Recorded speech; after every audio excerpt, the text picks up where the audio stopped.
At just 15, Stephen Sutton was determined to make the most of his life. You guys have got all the time in the world to make a difference to yourselves, to make a difference to others. But what you might not have is the motivation to do that.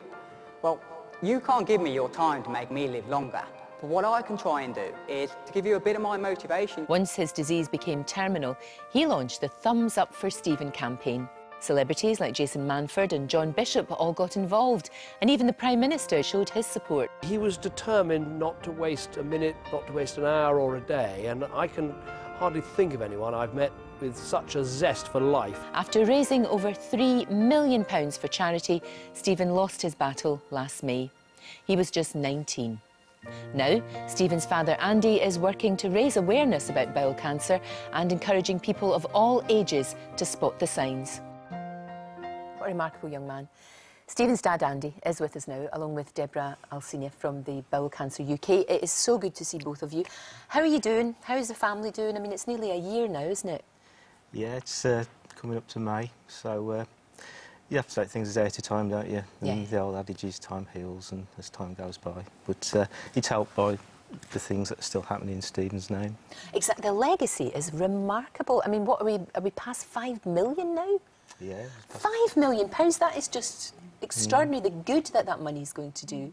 And the good that he did when he was alive. I mean, he really, just something about him captured the nation's heart, didn't it? Yeah. It really did. You must be so proud. It's such a bittersweet thing, isn't it? So proud of him, but you want him here. Yeah, but it's really down to his bravery. Amazing. Absolutely amazing. Now, you yourself have had bowel cancer. You had that when you were younger and also a few years ago as well? Yeah. So, were you worried that perhaps it might affect both of your sons? Were you concerned about that, or was it something that didn't really enter your head? The links weren't really there at the time. No. It was the same when I was first diagnosed in 1989. My mother had already died of bowel cancer. Right. But you just thought it was something that maybe you had to watch out for later in life. Of course. You didn't realise, as Stephen's case has highlighted now, that it can happen at any age. And it happened to me probably, I was developing in my late 20s. I've heard of people 30s, 40s, 50s who haven't realised that to put two and two together about the symptoms. And the thing is, if it's in the family, it does increase the risk quite significantly that it can happen to younger people as well. And this is one of the key messages I want to get across, that regardless of what you could be offered in way of tests, if you in the slightest bit worried about anything, then by all means go to the websites that are there from the charities, go to your GP, talk things through, and hopefully you can get in the system, and if it's diagnosed early, there's an excellent chance that you'll survive. Yeah, because that was the thing, it was too late for your boy, wasn't it? It was too late for him. But he was so incredibly young, and I think you're absolutely right. I mean, you're that age, you kind of think you're invincible as well, don't you? You don't think anything like that's going to happen to you. But it's about awareness, and that, again, is a fantastic legacy from your son, that people will be thinking about that. They will, won't they? They'll be thinking about symptoms, and instead of just thinking, oh, you know, maybe my tummy's a bit dicky here, I'm not quite sure what this is all about, that will actually be at the forefront of their minds. Well, I'd like to think that it's something good that can come sometimes to something bad. Of course. If people look at Steve and think, God, if it can happen to somebody that age, it can happen to at any age. Exactly, exactly. So, Deborah, what should we be looking out for? You know, it doesn't matter what age we are. As we know, you know, it can be teens all the way up to pensioners. What should we be looking out for if you're younger? So there are certain key signs. One is a change in your bowel habit lasting 3 weeks or more. Right. A pain or lump in your tummy, bearing in mind that your colon is up here, which is part of your large bowel. Right. Bleeding from your bottom, because sometimes tumours or their precursors, polyps, bleed, and so it's like a warning sign.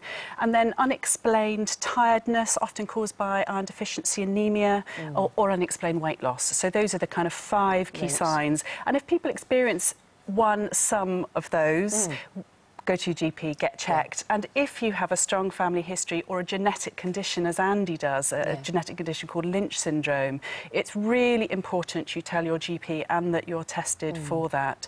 So we're certainly, Bowel Cancer UK is certainly calling for all people diagnosed with bowel cancer under the age of 50 to be genetically tested for Lynch syndrome so that it can be ruled out. And also, if you do have Lynch syndrome in the family, we can prevent it from reoccurring, or we can identify other people at risk of the disease. No, absolutely. Again, that's another legacy of your son, because we are, and we're so silly in Britain, anything to do with bowels or anything to do with that, we all get a bit sort of, oh, you don't want to talk about it, and it's so daft, isn't it?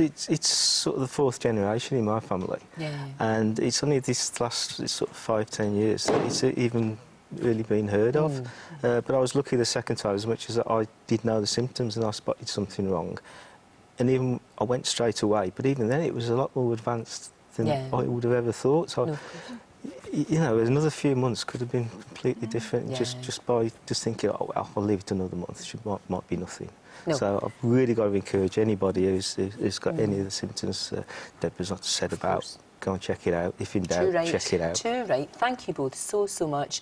And that money that was raised in your son's name, £5 million, will save lives too, which is just wonderful. It really is. It really is. If you hang on to that, then it's something to hang on to, isn't it? Thank you both very much indeed. And still to come this morning, we are going back in time to the Scottish Highlands with the stars of one of America's biggest new shows. And we're heading to Hollywood for all the reaction to James Corden's new talk show. It debuted